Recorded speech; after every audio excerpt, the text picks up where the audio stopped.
Hello, everyone. This is Teresa Kimker. I'm chair of the Heritage Preservation Commission, and I welcome everyone to the Monday, September 20th, 2021 meeting of the Heritage Preservation Commission. The Heritage Preservation Commission reviews applications for projects at heritage sites or within the heritage districts for the city of St. Paul, and the commission also serves as an advisory body to the mayor and the city council on municipal heritage preservation matters for the city. All documentation utilized for this meeting is available on the commission website at www.stpaul.gov/HPC, and no new documentation will be discussed or recognized at today's meeting. Notice of this meeting was posted in the Legal Ledger and sent to the St. Paul Citywide Early Notification System, or ENS. To sign up for ENS, please visit the city website at www.stpaul.gov. And if you have any questions about the notice, please contact the Heritage Preservation Commission staff. During the meeting, please mute your microphones except when recognized by the chair to speak. You can unmute from your computer by pressing the microphone button or from your phone by pressing *6. After being recognized by the chair, commissioners and staff will need to state their name before speaking, and everyone else will need to state their name and address before speaking. All deliberation and voting will be done via a roll call conducted by the chair, and staff will be monitoring microphones and muting participants as necessary. So with that, I'll start with the attendance. Commissioner George. Present. Hello. Commissioner Bizat. Here. Hello. Commissioner Douglas.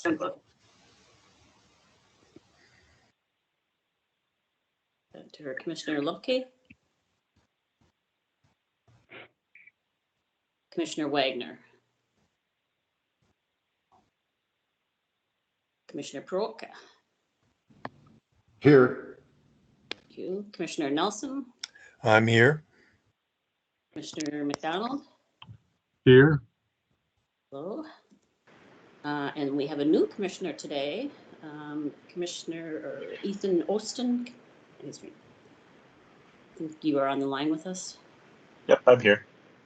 Hello, welcome. Let me go back to Commissioner Douglas. Commissioner Lupke. Commissioner Wagner.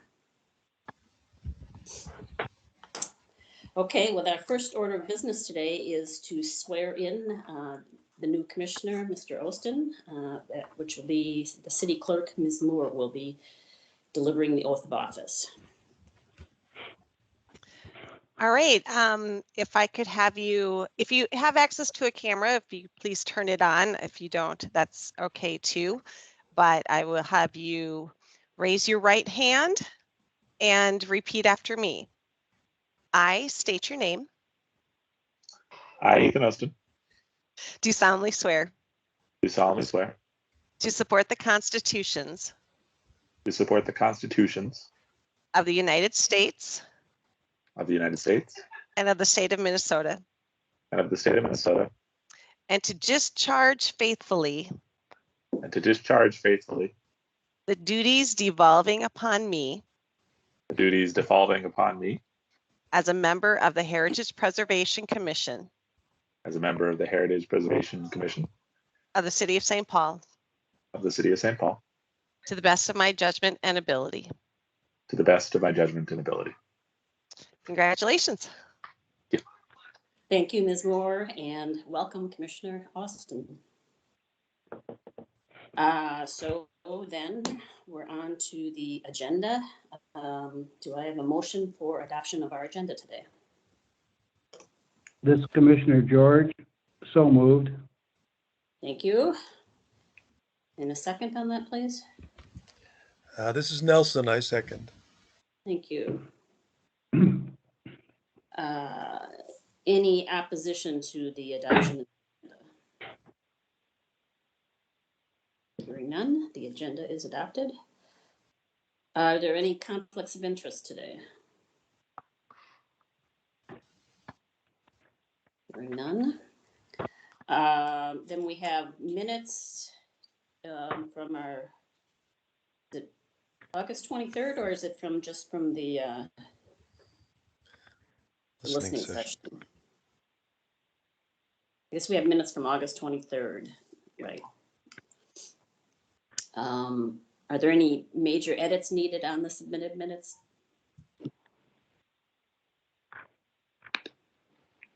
And if the minutes are true and correct, is there a motion for approval of the minutes? Commissioner Bizat, so move. Thank you.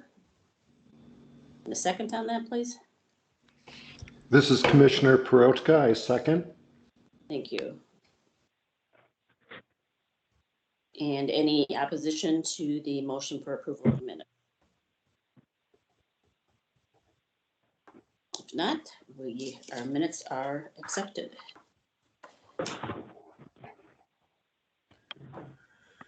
So then our first item of business is the pre-application review at 321 Irvine Hill West in the Hill Heritage District. And there will be a staff presentation. Is that by you, George? Yes. This is going to be a pre-application discussion. The HPC doesn't take action on any pre-applications. This is merely to give comments. Here is Commissioner Douglas. Hello, Commissioner Douglas. Hello. Let me just write down that she joins us. Okay. So this is 321 Irving Avenue. It's in the Hill Historic District. This is on the other side, not in the Irving Park area. This is a pre-application discussion. We will not take any action on this plan at this time. This is just merely to give comments back to the developer prior to a formal public hearing. The site is currently vacant. The applicant is proposing to construct a new duplex structure. The height would be 40 feet 1 inch. Width is 52 feet. It'll be 4,900 square feet approximately. Siding material will be LP Smart siding. Window material will be Fibrix. Roofing material will be asphalt shingles. In your staff report, I gave you the new construction guidelines for the Hill District, but I really think I really think the part of the guidelines that is most telling for this one is the 74.65A, which is general principles. And I will read from that guideline now. The basic principle for new construction in the historic Hill District is to maintain the district's scale and quality of design. The historic Hill District is architecturally diverse with an overall pattern of harmony and continuity. These guidelines for new construction focus on the general rather than the specific design elements in order to encourage architectural innovation and quality design while maintaining the harmony and continuity of the district. New construction should be compatible with the size, scale, massing, height, rhythm, setback, color, material, building elements, design, site design, and character of surrounding structures in the area. This design that as submitted really does not maintain the district scale and quality of design, which we've heard a couple of times in that paragraph. Staff just doesn't feel that this design is compatible with the historic Hill District. And it's not even a outside contemporary building that could fit within the character. I also want to read just a sentence from the Irving Avenue Development Plan that was created in 2003. And this is out of the Goal and Vision section, which states any new buildings should blend in the historic and natural character of the area. Now, in the staff report, I gave you the entire paragraph for that. So I feel like that there's really just some overall problems with the structure. I don't feel like this design is so far gone that there couldn't be some changes. And there are structures, a block and a half to the east that were done in 1999. That is a very similar structure to this, with the garage doors at the front, the recessed entries, 2 stories into the slope. but they fit much more with the character of the historic district. Questions? Are there any questions for staff? Commissioner Peroutka. Yes, thank you. Director Gauze, you had mentioned that the buildings that are nearby were built in 1999 or prior to the paragraph that you quoted from a plan that was dated 2003. It seems like both of these material and information are to provide guidance as to this project and regarding the feedback. Is that the same? Is that the reading that you have, that you mentioned these two Yes. references? Yes, yes. And the structures built in 1999 did not have the advantage of the development plan for Irving Avenue, but it certainly does fit into the historic and natural character of the area. Are there any buildings in the area that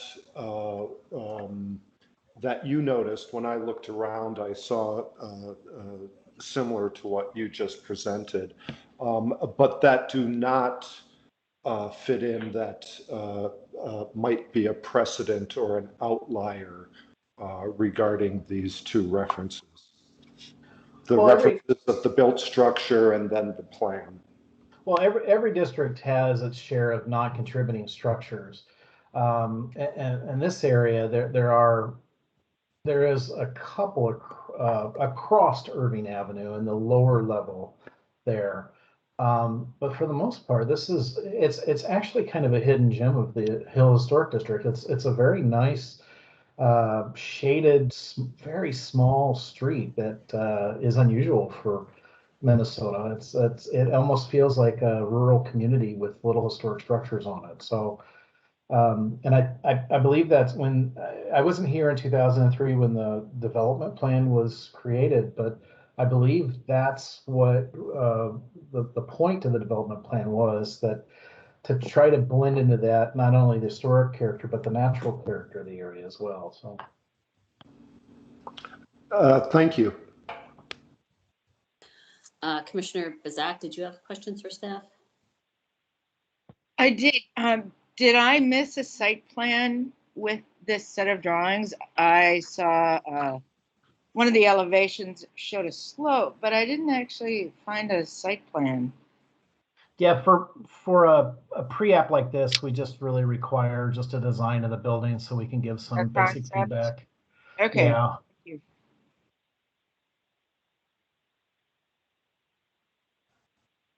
you. Any further questions, Commissioner Bizat? Well, it's just that on that street with the relatively shallow lots, it helps to visualize where on that exactly where it's going to be. It kind of looks like it's intended to be in the back of the lot, but it's difficult to tell. That was the only reason I was asking, because I know that the uphill and the downhill part very well. And anyway, okay, thank you. Thank you. Commissioner Nelson, did you have questions? I do, more than one probably. This street, it's very horizontal in the middle, and the buildings get more vertical on the east and west end. This proposed building obviously is heavily vertical. But George, I was surprised that you say that the buildings on the east end, 275 to 285, fit in well. I don't think they fit in well at all, especially with those big single panel garage doors. The ones at the other end, I think their address is 378 Summit, fit in a lot better. And this sort of leads me to the question of precedent and context for this.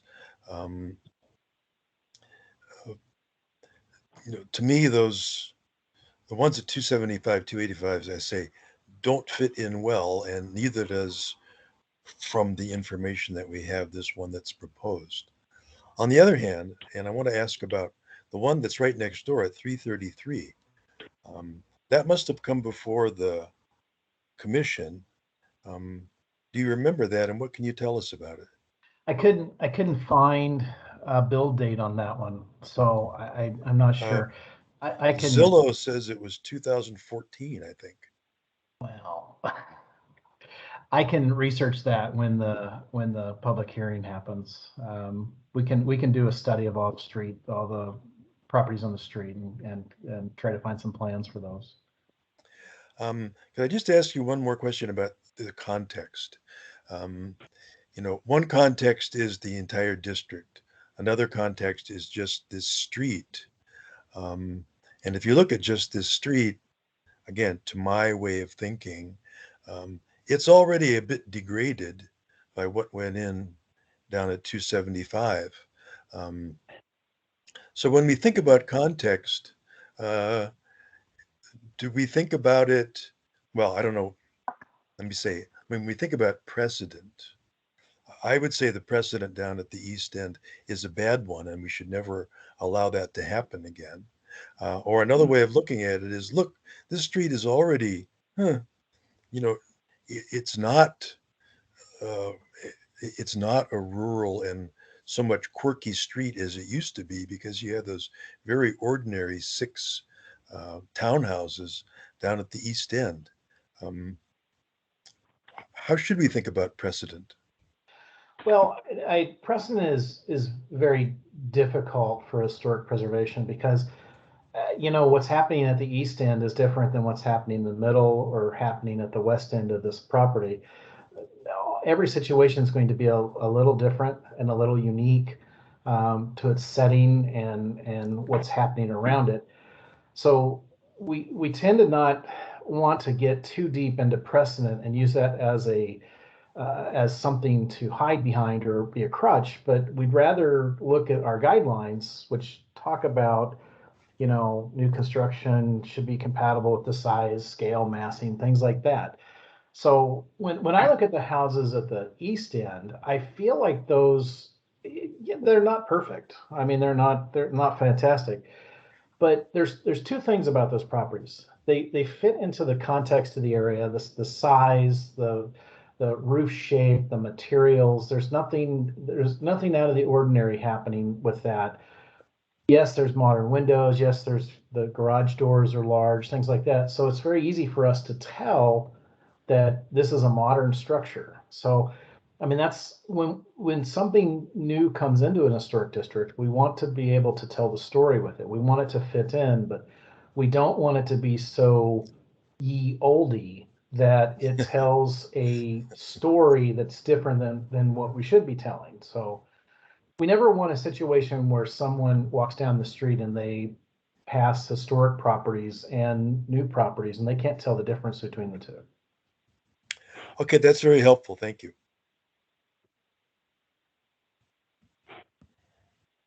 Any other questions for staff? This is Commissioner McDonald. Yes, Commissioner McDonald? Yes, thank you. Did the applicant sit down with the staff prior to putting together this presentation to discuss guidelines and that sort of thing? No, he did not. We were alerted through the site plan group at the Department of Safety and Inspections that this plan had come in for permitting and was stopped because it is in a local historic district. So we got plans that were significantly developed before we ever had a chance to comment. Thank you. Any other questions for staff? Let me just run through the roll to make sure we're not missing anybody on that. Commissioner George, any questions for staff? I have no questions at this time. I think Commissioner Nelson got all the answers I had asked, would have asked. Thank you. Commissioner Bizat, any further questions for staff? No, thank you. Thank you. Commissioner Douglas? No questions. Thank you. Commissioner Peroka, any further questions for staff? Not at this time. Thank you, Madam Chair. Thank you. Commissioner Nelson, anything further? Yeah, I do have one brief question. George, you mentioned the Irving Avenue Development Plan. That I would guess that that's not really within our purview to consider other than as a reference. Would I have Correct. that right? Yes, yes. It's Okay. it's just another plan that is out there in the area, and I don't I know that neighbors know it's there, and I wanted to bring it up to you, but yes, it's the only thing you can follow are your guidelines in Chapter 74. Right. And do we know, sorry, I have another one. Do we know whether when these plans are developed within a historic district, do the planners make reference to our criteria? They do, but this plan was developed without anyone's knowledge. It was kind of a surprise when it came in. So Yeah. Okay, thank you. Chair, I do now have one more question for George. Okay. Thank Yes, you. Commissioner Bizat. When you say that the only things we can look for are the ordinance and the design guidelines, do you mean the historic hill design guidelines? Because I expect that we are bound to acknowledge some very specific aspects of those historic hill guidelines. I pulled that up as I yes, looked. yeah, Okay. yeah. Those are Chapter 74 All right. of Legislative Code. So that's the part of the code to which you're referring are the specific design guidelines, which I've pulled up and can make comment about some of the specific ones when we get to that point. So thank you. Yes, it's Chapter 74.60 is the Historic Hill guidelines.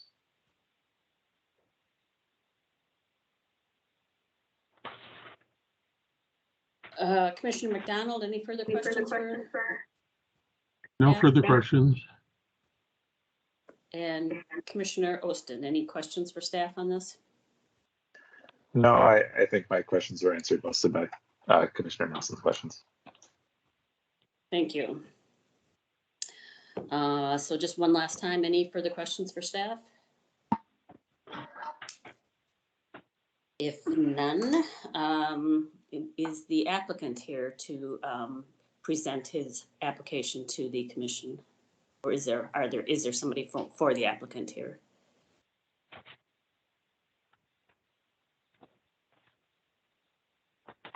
Mr. Kennedy, I thought I saw you on.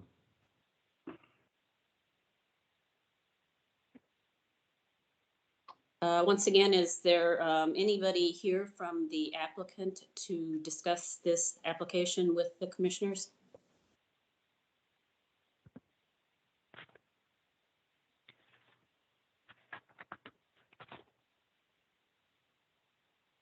Sherry, you may want to remind folks how to unmute themselves. Yes, if you're muted and you're not able to get through to us, you can either hit *6 on your phone, or you can unmute from your computer by pressing that microphone button and make sure that that slash across the microphone button is not there anymore.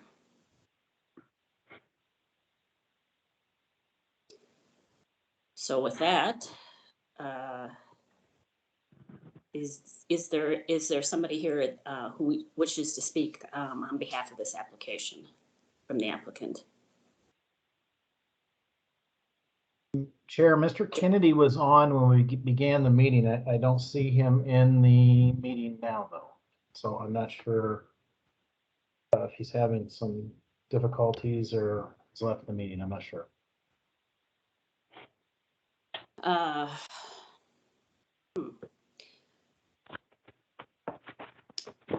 Well, can we move to the written testimony and then come back to the applicant then? I know we did we did receive a letter from a couple of the neighbors, Ms. Hartle and Mr. Katanek, and the Kriegers and Mr. Charpentier. That was distributed to all the commissioners, and we've had an opportunity to review that. Was there any other written testimony submitted? There was not. That was the only letter that we received, staff received. Thank you. Okay, so once again, I'm going to see if we have the applicant or anybody on behalf of the applicant who is on the line to speak to this application.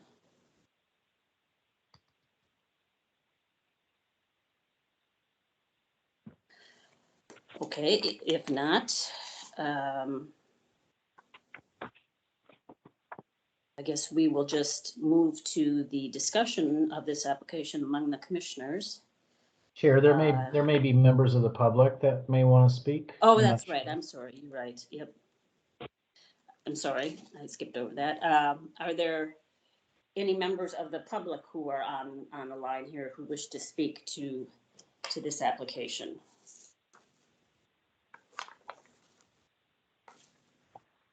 Hello, can you hear me?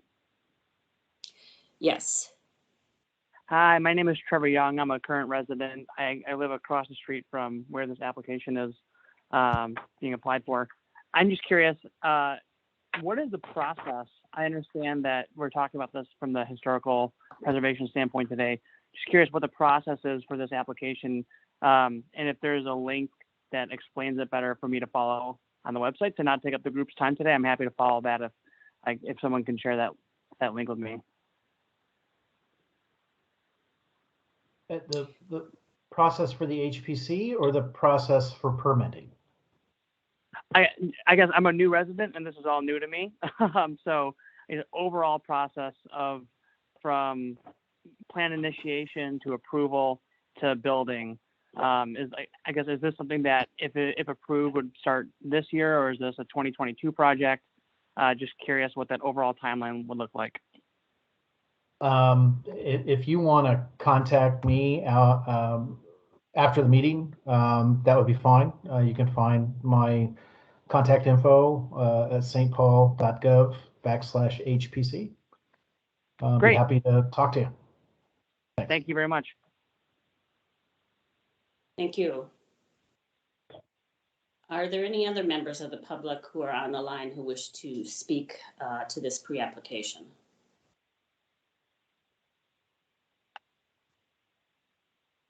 Going once, and twice. Okay. Then we will move to the discussion of this pre-application among the commissioners. And so do we have any comments or suggestions on this pre-application from the commissioners? Commissioner George? This is Commissioner George. I just feel that this was started by the applicant without really knowing what was necessary for them to proceed. I'm not even sure they even knew that this was a historic district. So I think it's a very poor design for the area, and I hope that the applicant would contact the staff and be prepared to possibly start over. Thank you, Commissioner George. Commissioner Bizat. First of all, I completely agree with Commissioner George. This is an Egan townhouse, not a structure that belongs in the Historic Hill District. I mean, just for some specifics from the Historic Hill Design Guidelines, every single detail runs counter to those guidelines. You know, when you start with well, for instance, number 2 on, I think it's page 31 of the guidelines, windows and doors. There are 2 or 3 pages of window styles that are acceptable within the district. Casement, rarely. Those types of windows in the front are not part of the design guidelines. There is a specific mention in terms of elevations about monotonous facades that break the street rhythm.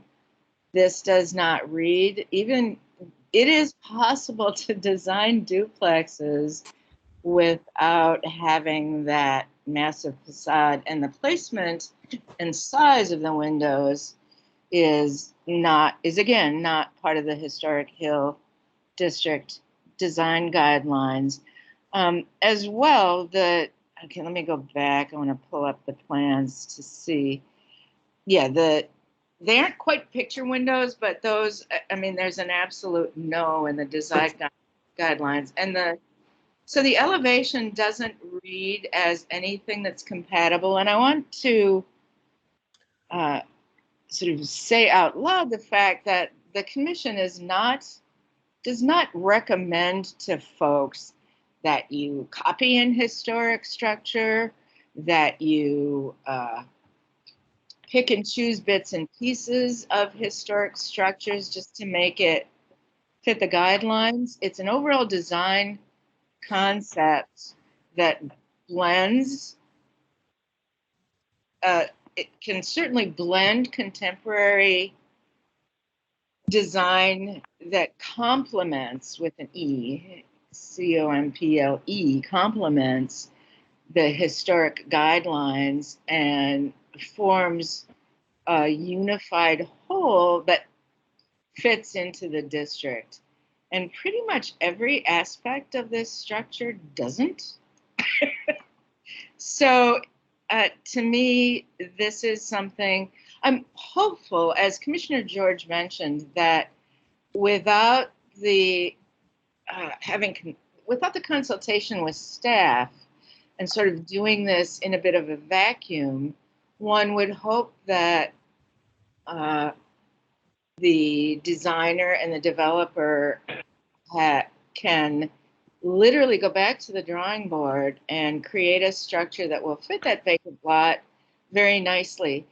There are so many different types of structures on the street. It's a single street, but it does that 180-degree turn back around towards, if you're starting at the top and it goes down the hill sideways in a way, you know, at one point you're looking at the back of all those condos. Yeah, okay, that they haven't landscaped in any way to break up that monotonous side, but that's not a model for what the commission would want to be looking at.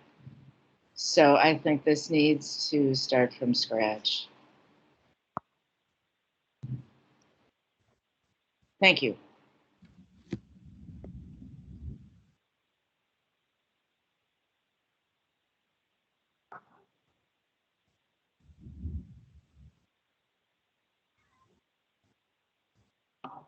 Chair, I think you're muted.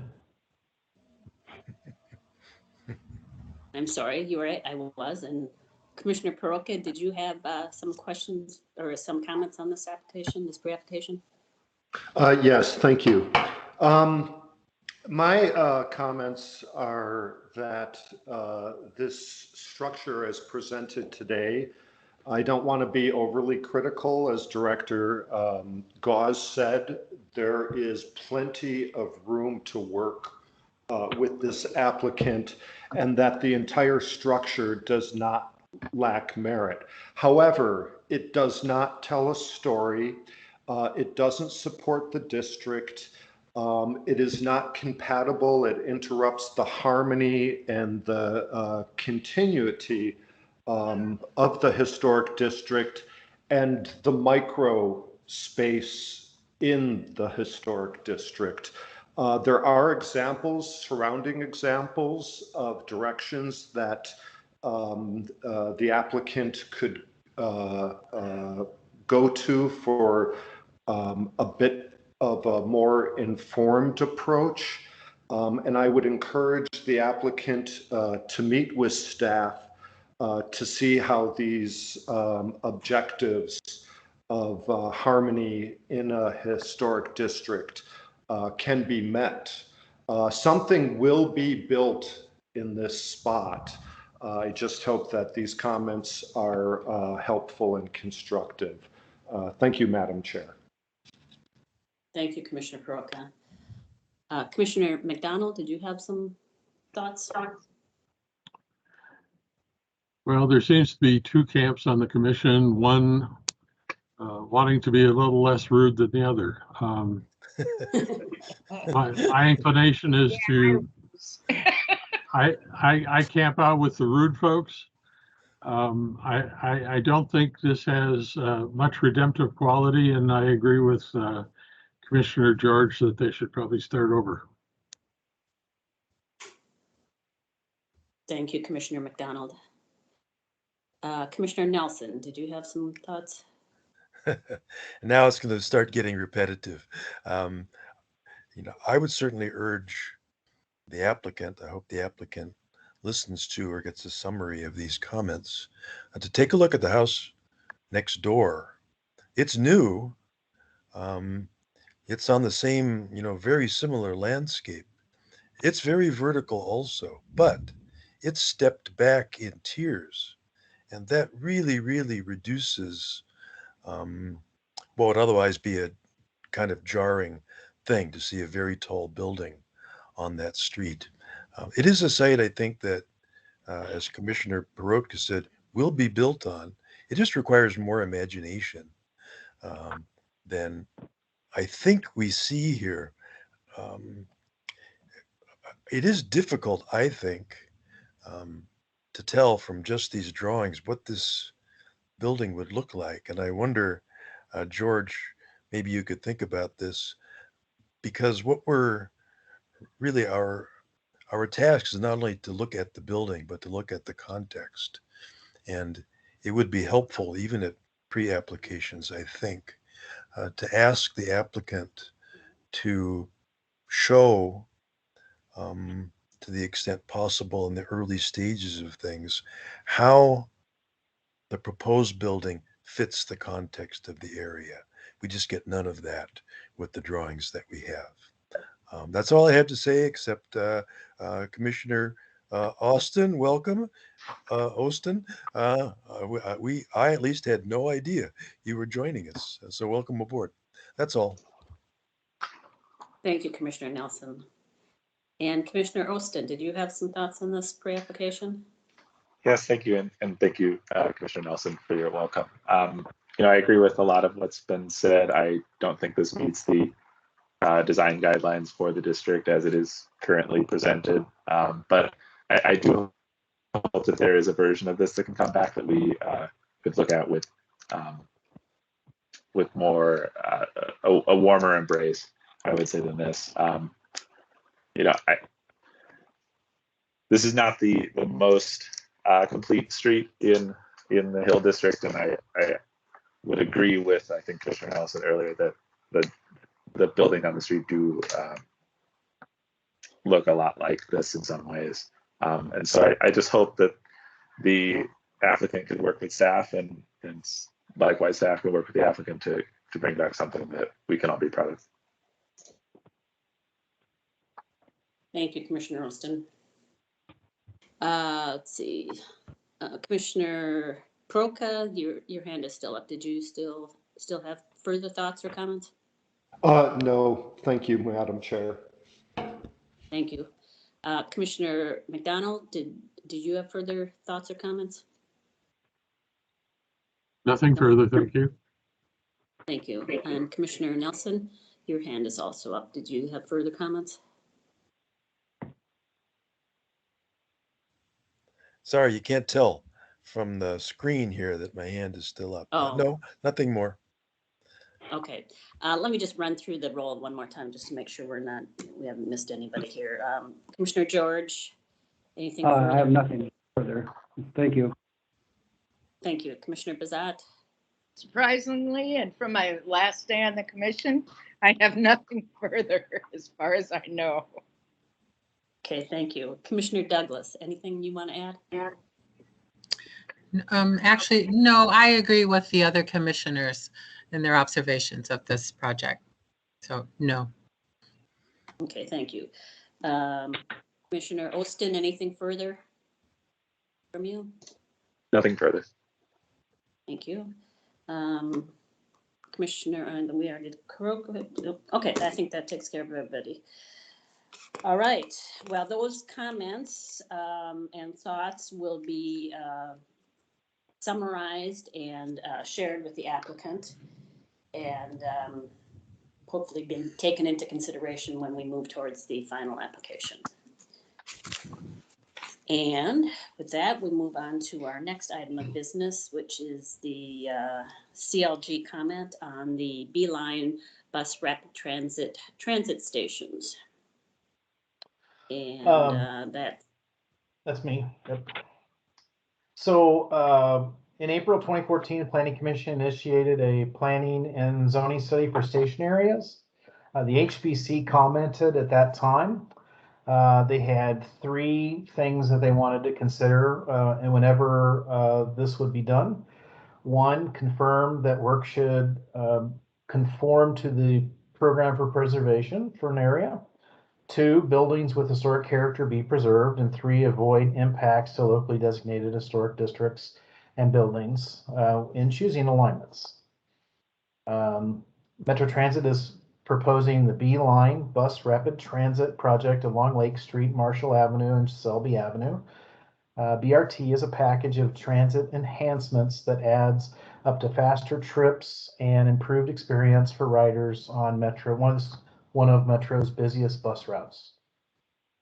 Station features will include bike parking, scheduled information displays, on-demand heat, trash recycling bins, emergency telephones, security cameras, and ticket machines.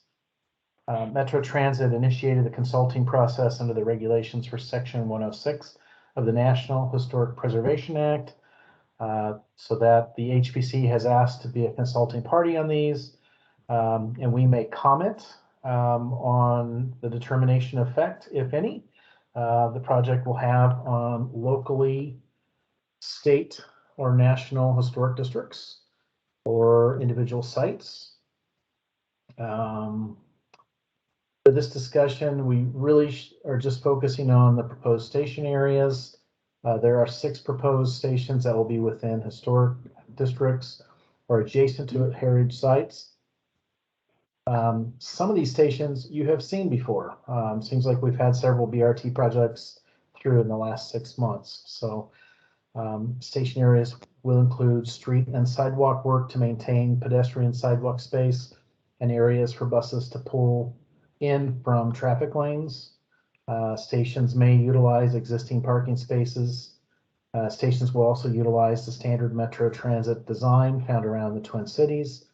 While it's not really compatible with historic resources, the stations are located within the public right-of-way and will not be part of property. Station placement, design, street, sidewalk route should have little or no effect on historic resources. It's common to see a bus stop in a metro city. There may also be minor alterations to the plan between now and then, and once again, staff would ask that the commission delegate staff to comment on any minor issues that might arise and represent the HPC at any future stakeholder meetings. So, are there questions?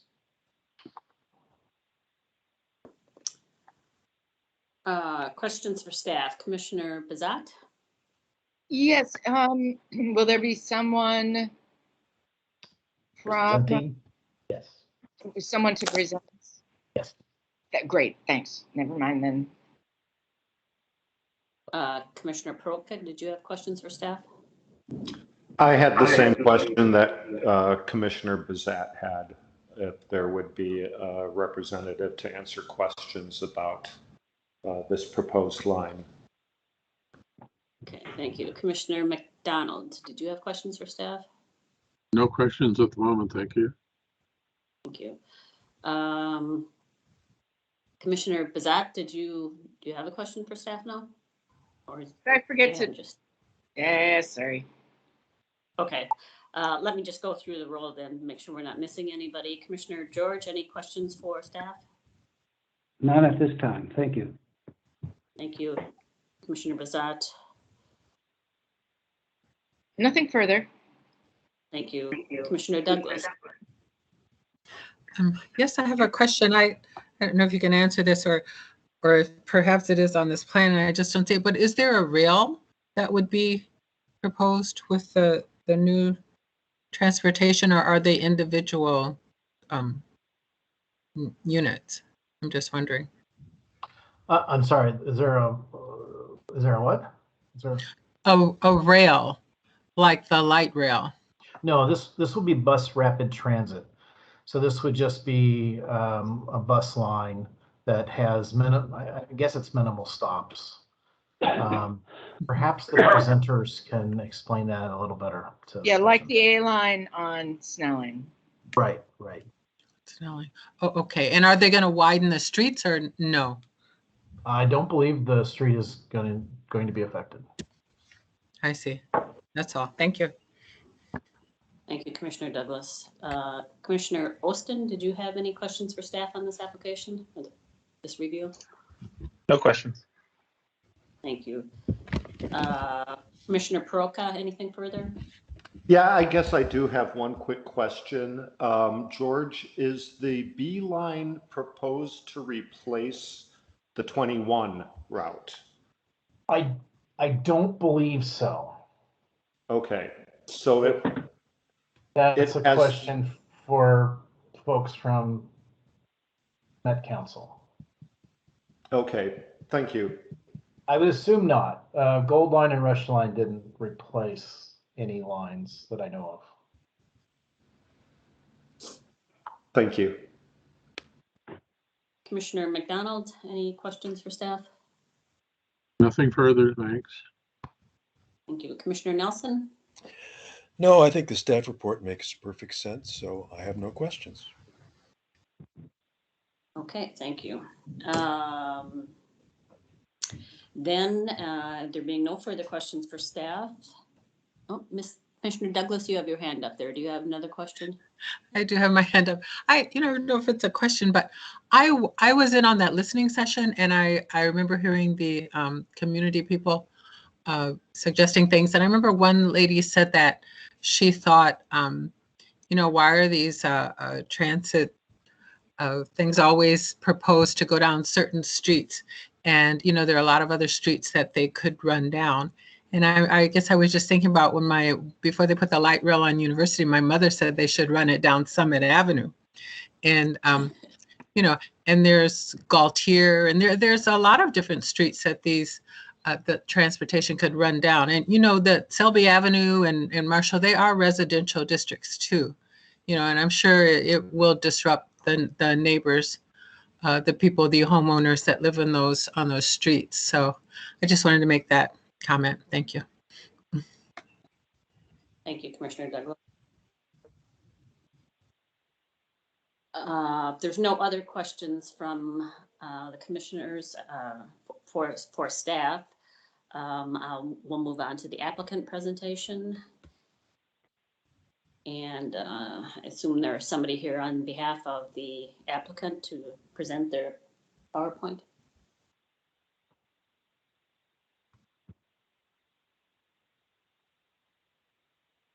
Yes. Adam, were you going to present or?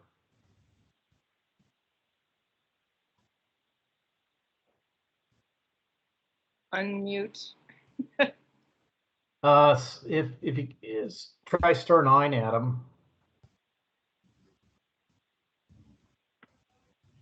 *9, if you don't have the microphone. It's a *9, it's *6, isn't it? Did you try *9? Adam Smith with Met Council is communicating with me, so I can see him. I don't know if everybody else can. try *6.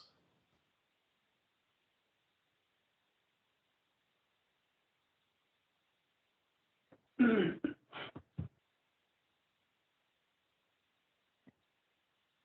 fill the silence, didn't *9 used to be to get the back on the dial phone? Who called you I last? think it used to be to get the last dialed number or the last number that called in. Adam, do you want to leave the meeting and come back in? Maybe that would help. Okay.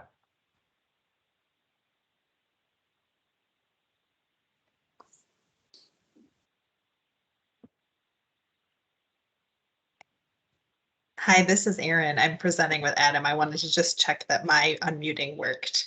Can you all hear me? Can. Thanks, Aaron. Sounds Yes, like it. we Okay. can. All right. Hopefully Adam can get back in.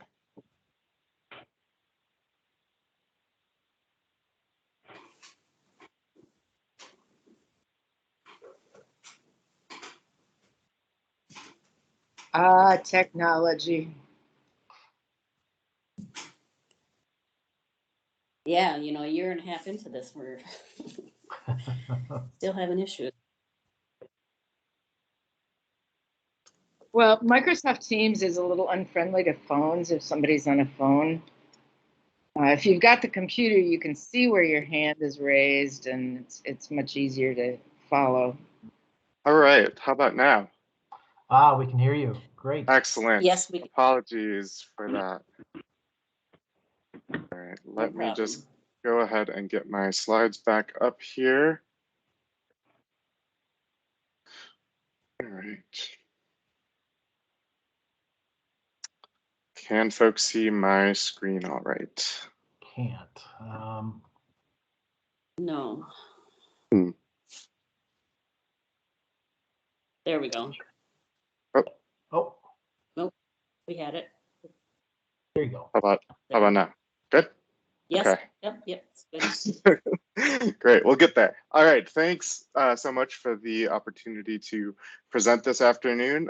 As was mentioned, my name is Adam Smith. I'm a planner with the BRT Projects Group in Metro Transit.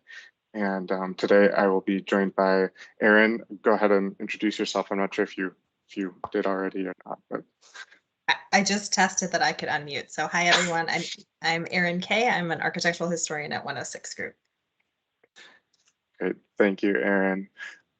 So just wanted to give a little bit of a bit of a background on the project today, talk through a little bit about the federal Section 106 process, for those of you who might not be familiar with that process, and go through the assessment of effects that Metro Transit has prepared and presented for review with consulting parties as part of the Beeline project, and then sort of talk about where we are in the overall process and next steps.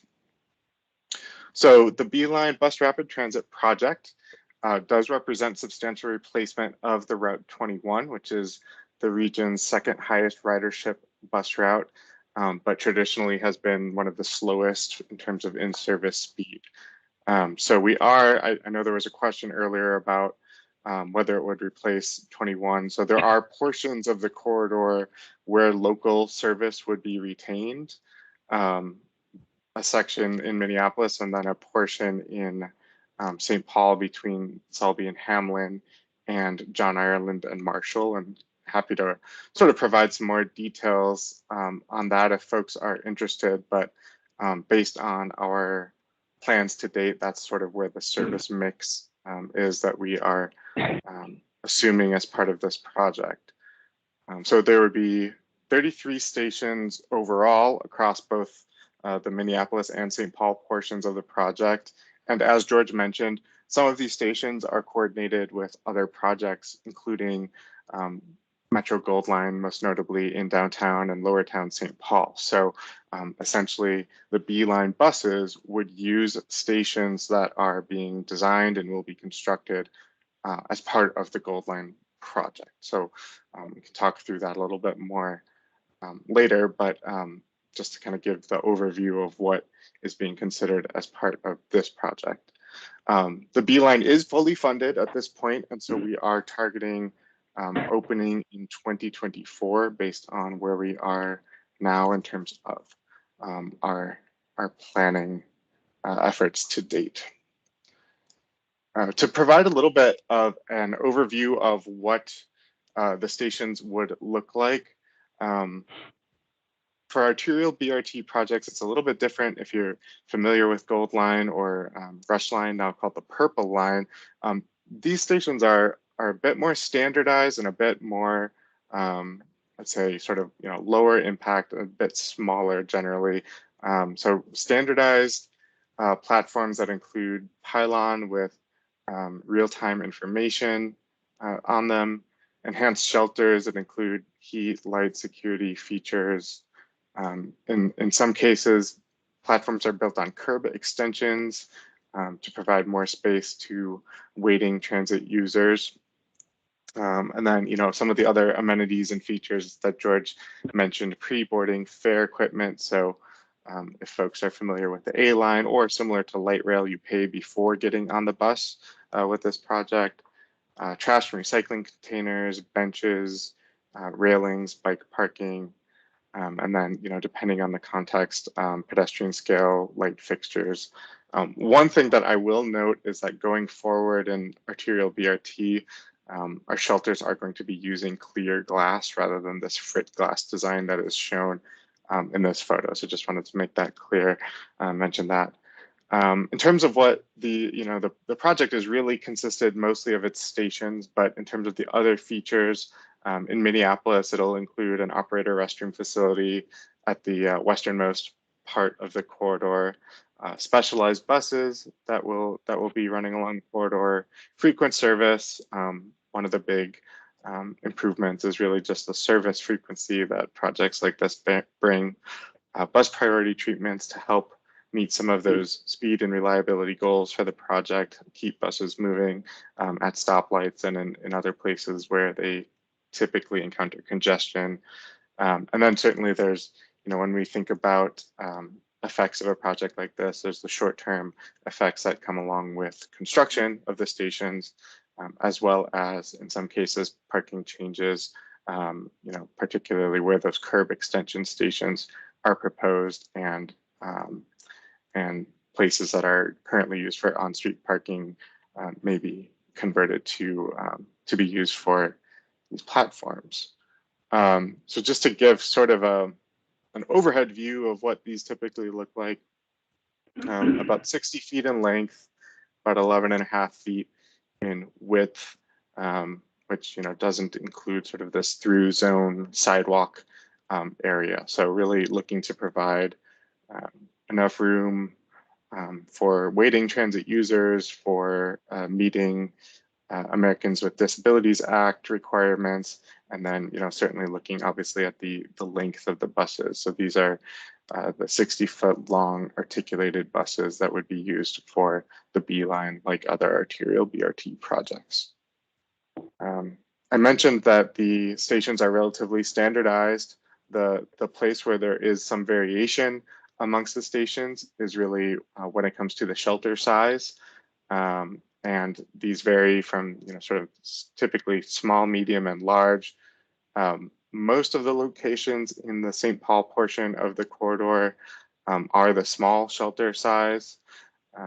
But here you can see some examples from the A line of what each of those different sizes looks like, and the dimensions of those different options.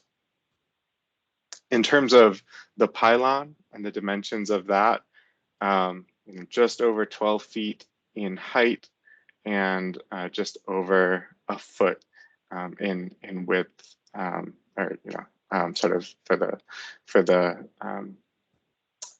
sort of side view, and then the front view is 2 feet 8 inches. Just giving you a sense of the scale of those. So in terms of the planning efforts for the B line to date, we've been working to develop a corridor plan, and the core element of that plan is really defining these platform locations. So the intersections where stations will be located and the corners of those intersections where platforms would be. So in February of this year, we released a draft of the corridor plan, took feedback, made a number of updates, released a recommended version of the plan in July. And now in the next number of weeks here, we are looking to bring the final corridor plan to the Metropolitan Council to approve that plan and move forward into the detailed design portion of the project development. So just to give you a sense of what that plan includes, here's an example at Marshall and Fairview of the existing and then the planned platform locations. So just really briefly to talk through the Section 106 process. Again, as I mentioned, federal process to evaluate potential project effects on historic properties. Because this is a transit project, the Federal Transit Administration is the lead federal agency for this process. So we go through the process of identifying and surveying historic properties along the corridor, and then look to assess potential effects that the project might have on those properties or districts along the corridor. And then consultation is the process by which we look to consider measures to avoid, minimize, mitigate any adverse effects, and that is something that is shared for review with consulting parties, including the State Historic Preservation Office, Heritage Preservation Commissions, and then other parties along the corridor that might have interest in potential effects on historic properties. So in terms of the B-line Section 106 process, last summer, we received SHPO concurrence on our Section 106 compliance plan and area potential effect. So basically, what are the areas within which we're looking for potential effects on historic properties? That led to the development of an architectural history survey. Where are those properties and those districts that we should be considering? That was submitted in the winter to consulting parties for review and comment. And then earlier this summer, a revised version of that survey, along with a draft assessment of effects, was distributed to consulting parties for review and comment. So at this point, I'm going to hand it off to Aaron to go into some of the more details about the assessment of effects and our findings for the B-line. Thanks, Adam. So I'm not sure if the commissioners are well informed about all the effects. I know you've gone through some of these bus projects recently, but just to recap, when we're looking at what potential adverse effects are, we're looking to see if the undertaking will alter directly or indirectly a property's historic characteristics in a way that diminishes the integrity of that property.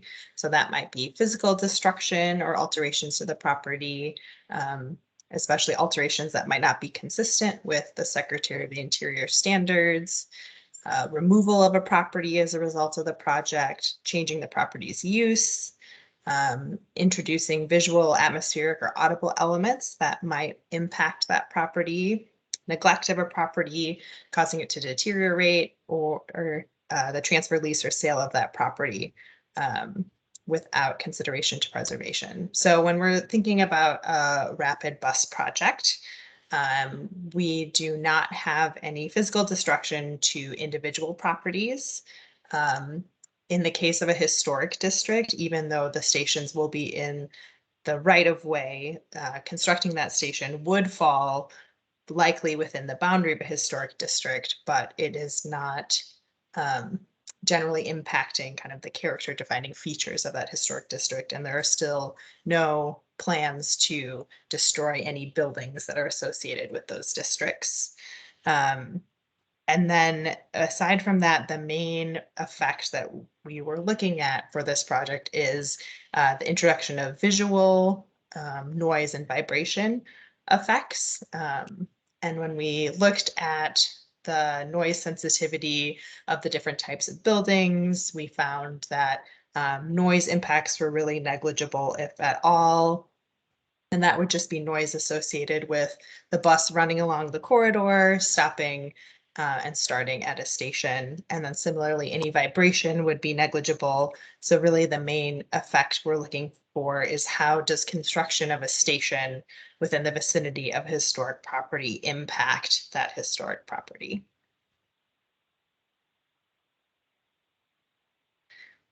So throughout the corridor, so that would include both Minneapolis and St. Paul, we assessed effects to 30 historic properties or districts. And our conclusion is that there is no adverse effect for any of the individual properties or districts. The breakdown of properties includes 20 in St. Paul and 10 in Minneapolis. And then of those 20 in St. Paul, 11 are in the vicinity of those platforms and stations that will be constructed for the Gold Line. So no construction would occur at those locations for B-Line. It would just be use of that station by the B-Line. And then 4 of the properties in St. Paul are within the Minnesota State Capital area, which we understand is not within your purview. So we will not be discussing those properties today.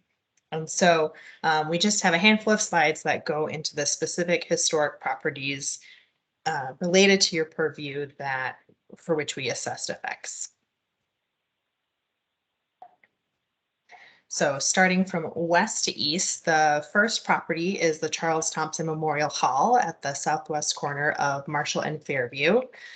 If you see the map in the upper right corner, the 2 yellow circles are the locations of the proposed platforms. So they're both on the west side of the intersection, one on each side of the street. And then you can see the gray square, which is the location of Charles Thompson Memorial Hall. As we took into account all the different effects, although, certainly construction of a station would introduce a new visual element to the property, which you can see the existing shelter in front of the property in the picture.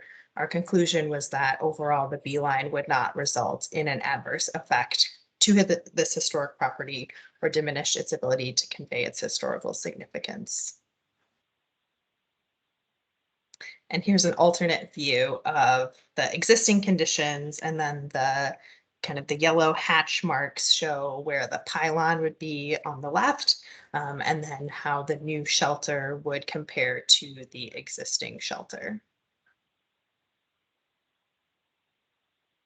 So we'll zoom a few miles east to the intersection of Western and Selby, where the Blair Flats or Angus Hotel are located on the southwest corner. You'll notice on this map that there are 3 circles that represent potential platforms, including one circle that would be right next to the Blair Flats. As Met Council has gone through the development of this project, they have actually removed that platform from consideration. So there will not be a platform constructed right next to the Blair Flats. So we're looking instead at an eastbound platform closer to Arundel, and then the westbound platform right next to the YWCA. And then at the same intersection, just across the way to the east, we have the Dakota Building. And for both of these properties, the stations are not falling within that property boundary. And again, although the shelters will introduce a new visual element, we did not feel that would result in an adverse effect to these historic properties.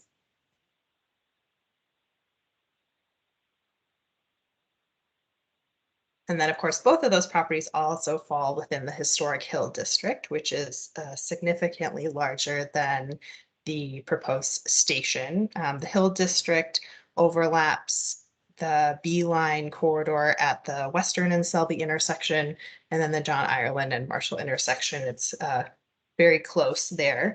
And so taking into consideration the extent of the Historic Hill District and the minimal scale of what is proposed as part of the B-Line, project.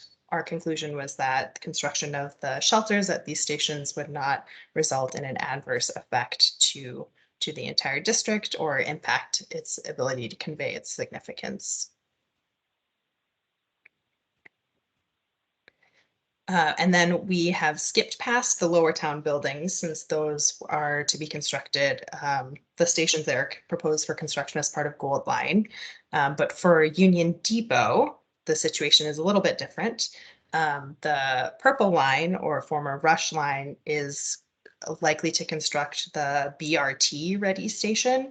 But for the B Line, there may be a small sign, minimal amenities that would be constructed there. So we did need to consider those effects, which are anticipated to be quite minimal and not adverse to impact the Union Depot's historical significance.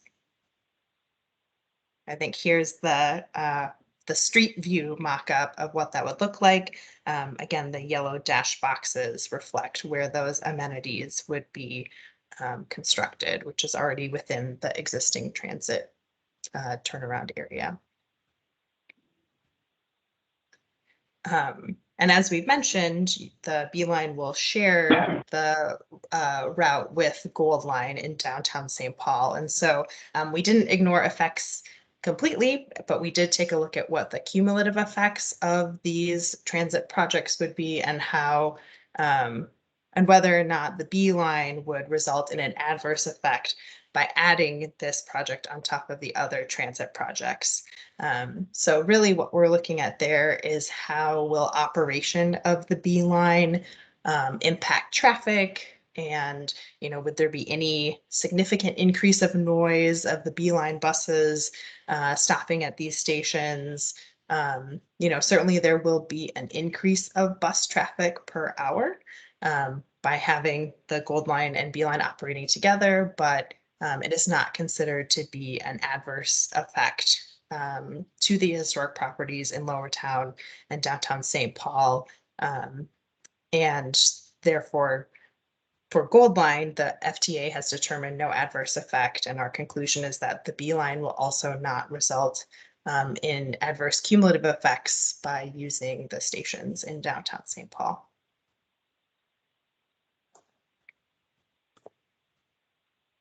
All right, thanks, Erin. So just to sort of come back around and provide kind of a sense of where we are and where we're headed in terms of the project. As I mentioned, the assessment of effects has been shared with consulting parties for their review. We are looking to wrap up that stage of the project soon, and we will look to address comments and seek SHPO concurrence in the near future. We are also beginning the early stages of detailed design for the project this fall.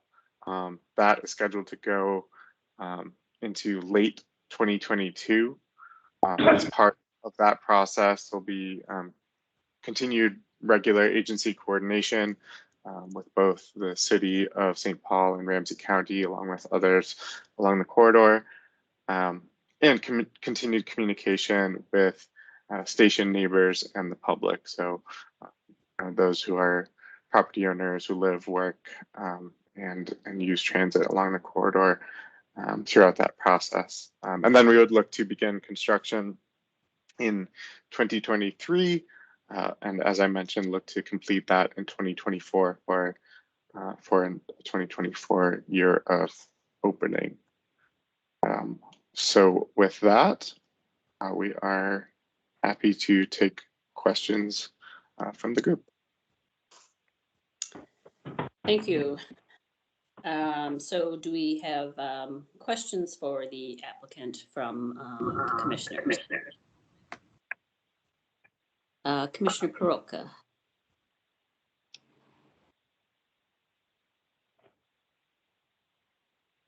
Commissioner Peroka, you don't have any questions at this point? Whoops, sorry about that. Thank you, Madam Chair. Thank you, Adam. Thank you, Erin, for this presentation.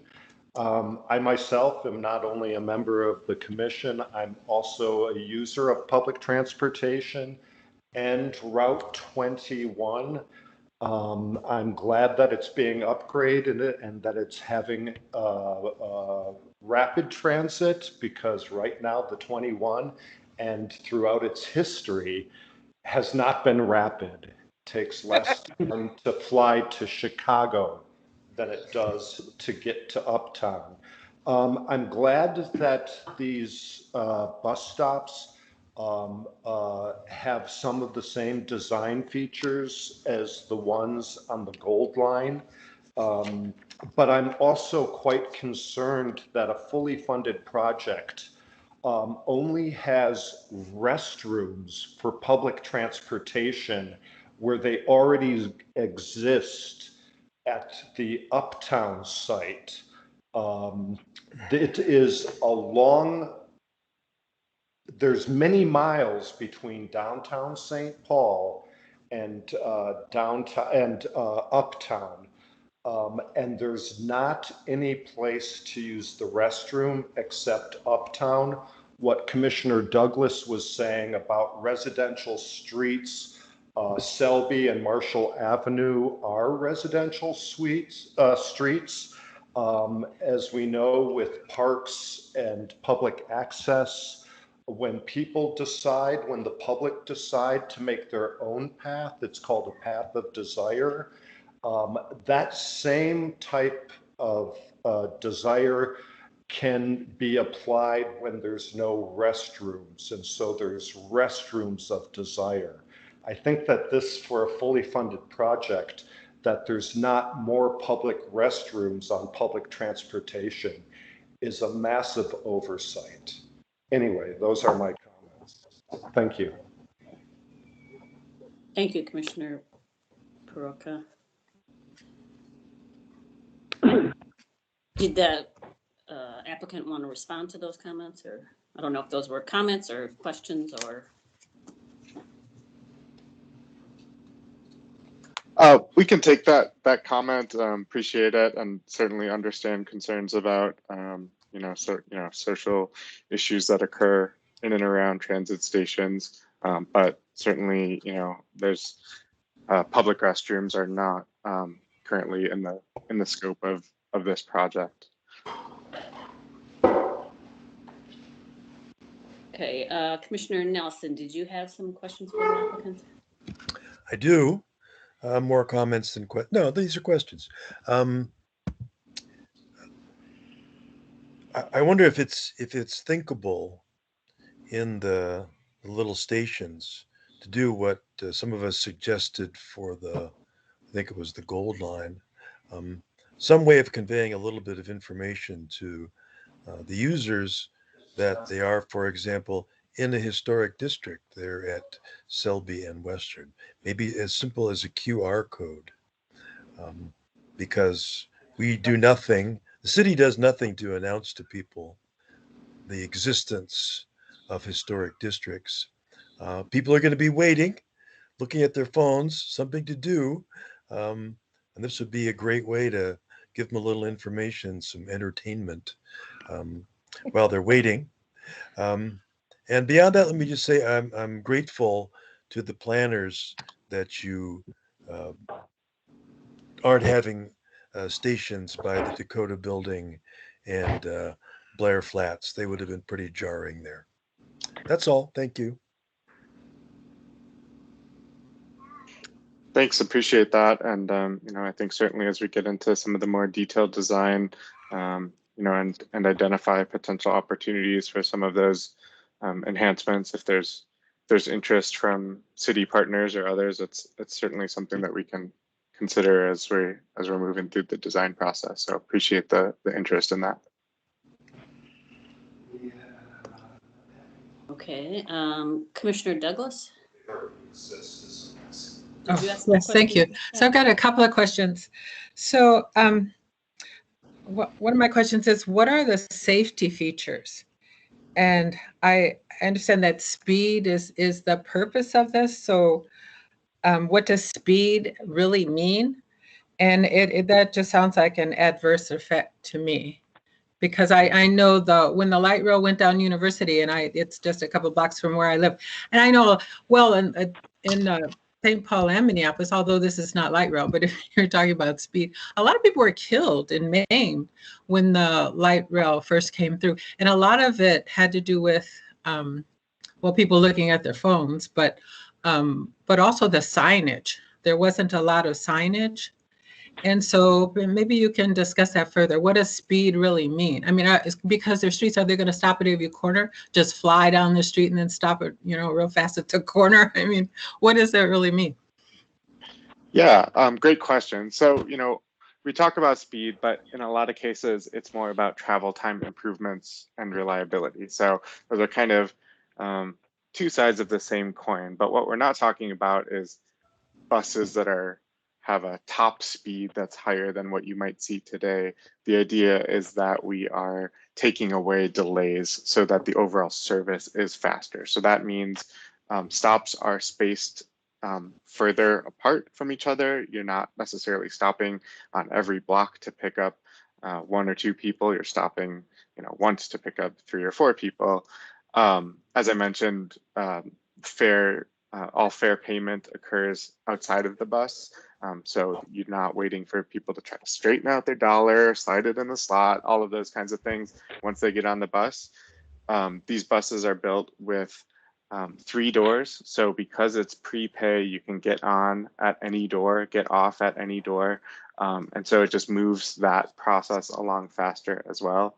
And then one of the other things I had mentioned in terms of bus priority treatment. So in some cases with signalized intersections, this project includes things like transit signal priority. So the buses can actually communicate with the signal saying, hey, I'm coming, hold that green for a couple more seconds, and then they can get through a light faster. So when we talk about speed, we're not talking about buses flying down streets at a very high speed. It's more about making travel time improvements by reducing those sources of delay. In terms of safety features at stations, this includes emergency telephones, cameras, and then the other thing that was mentioned was lighting, both in the shelter and then in the platform area as well as the context defines. But those are all some of the key sort of safety and security issues that provide a little bit more peace of mind for folks who are waiting for a bus. I see. Thank you. And then one more thing, and I'm also thinking, I hope signage is an important part of this.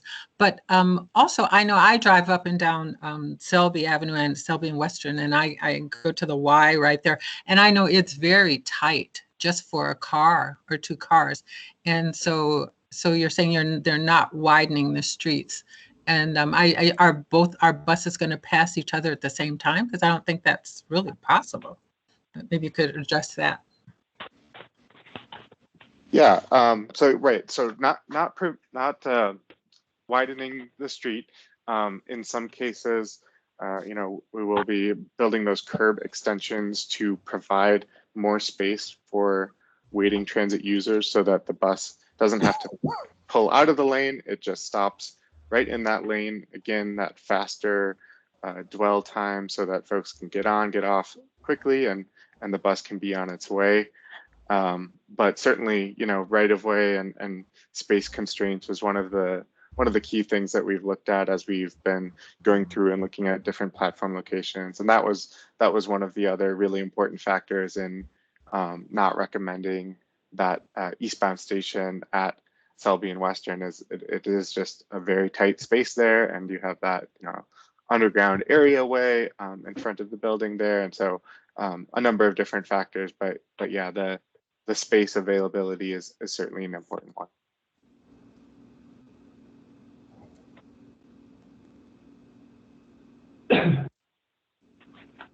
Commissioner Bizat, did you have some questions for the applicant? A couple of comments and a question. One, thank you for using the clear glass, especially, in the historic districts, like in front of that lovely subdued Charles Thomas Hall, which, you'll still be able to see it without having the fretted glass in front of it. One of the other things, as I was working my way through the slide presentation when we were able to download it from the meeting website. One of the things, and this is for future, but one of the things that was really helpful was your little dashed yellow lines, so that you get a sense of how tall the stations and the pylons are as they're in front of these buildings. I will concur with whoever mentioned that it's great that you moved the Dakota building stop.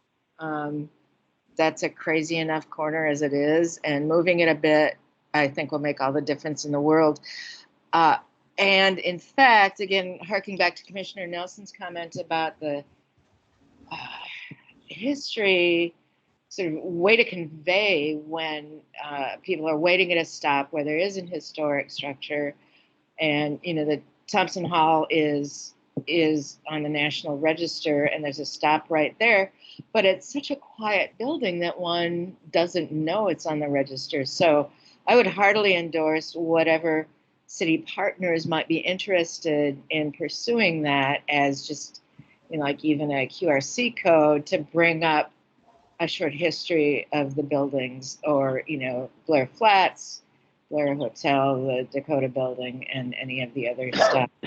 One of the questions I have that is completely out of our purview, but as a user of the library at Marshall and Fairview, having a bus stop there in front of the library means that you've just chewed up some of the last on-street parking that there is. Has there ever been a consideration of moving that down to the end of the block towards the west? We did consider a few different platform locations there. We typically like to keep them sort of the corresponding platforms as close together as we can. Obviously, Western and Arundel is an exception in that case. But we are looking to really provide convenient service to destinations, and so we saw being both directly in front of the library and also directly across the street from Charles Thompson Memorial Hall as a good place for transit. One thing that I'll note that isn't explicit in our corridor plan, because it's kind of off of the screen, as you mentioned, the stop is to the west there, is that anywhere where there's an existing local stop, that it's sort of opened up for potential other uses. So that could be where the existing stop is could be converted to on-street parking, for instance, as we consider the future service there. Yeah, I think at one point about 8 billion years ago, because I'm a geezer, the stop might have been at whatever that cross street is. But also, it makes sense to have them on a corner where there's a transfer, but there are no buses on Fairview to which to transfer. So just throwing that out there. But I do appreciate that a lot of these stops in more residential areas are going to be the smaller shelters. So I think a lot of planning has gone into this, and thank you very much for your answers. Sure. Okay, any other questions for staff or for the applicant at this point? Commissioner Peroutka. Oh, thank you. I do want to say overall, as far as comments, that I welcome this rapid transit. It will continue to diversify the Twin Cities transportation system.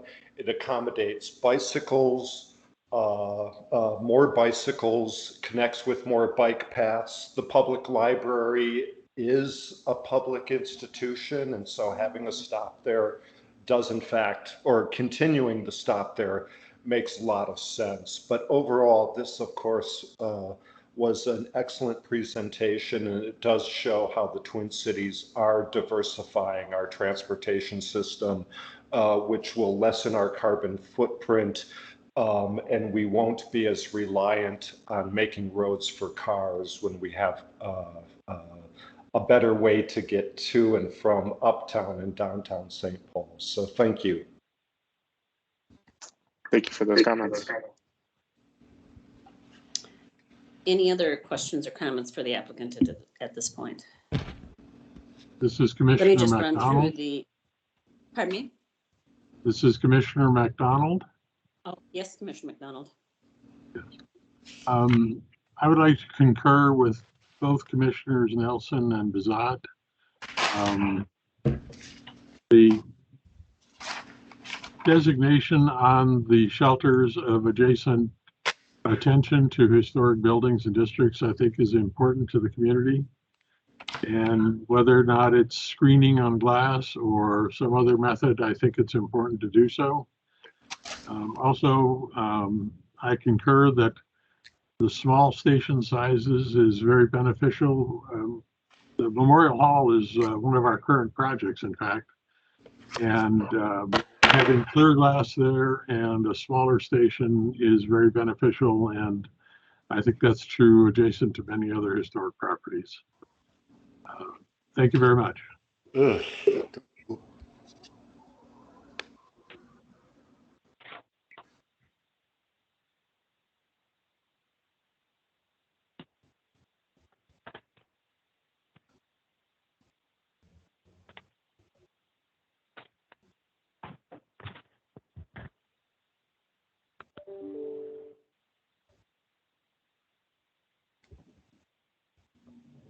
Chair, I believe you're on mute.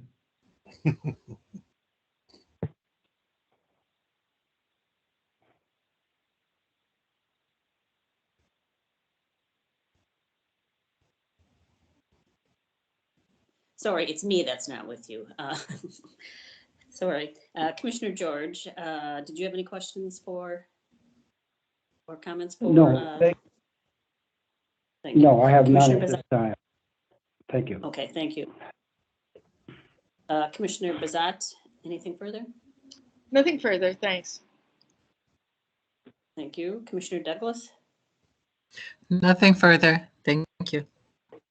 Thank you. Commissioner Oston? No questions. Thank you. Commissioner Proka, anything further? I'm good, thank you. Thank you. Commissioner Nelson? Nothing more. Thank you. And Commissioner McDonald? Nothing further. Thank you. Okay, thank you. And thank you for the presentation from Adam and Aaron. Was there any written testimony received on this matter, George? There was not. And are there any members of the public on the line who would like to testify, comment on this application?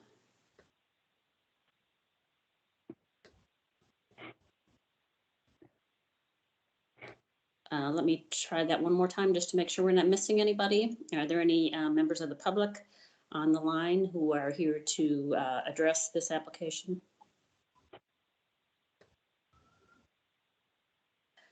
Hearing none, then I will ask for a motion and a second for the application. This is Commissioner George. Yes. I move that the HPC concurs with the B-Line BRT proposed station areas and delegate to staff the ability to comment on any minor issues that may arise with the project as per presented, testimony, submitted documentation, and information provided in the staff report. This is Commissioner Bizat. I second the motion. I had to get one last motion in. Thank you, Commissioner Bizat. Then we will open that motion up to discussion among the commissioners. Any additional discussion or comment on that motion? No, I think we just need to figure out, as we were speaking at the end of the Goldline presentation, how we can go about it. It occurs to me, Commissioner Nelson, that you and I were going to get together to work to put something together in terms of what might be needed on a few of these issues, the Gold Line and the Kellogg Boulevard changes. But we didn't. Yeah, that was a snort. Okay, Commissioner Peroutka? Well, we should.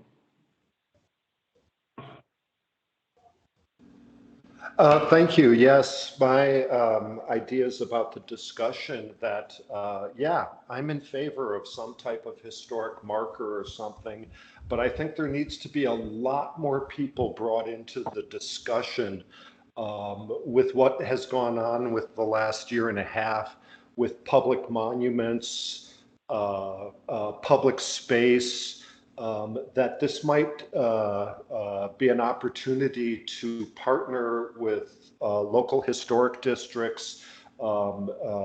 Sometime there might be an opportunity for more pop-up meetings, but to see what the local historic districts and other people that are users of public transportation throughout the Twin Cities metropolitan area and what their thoughts are.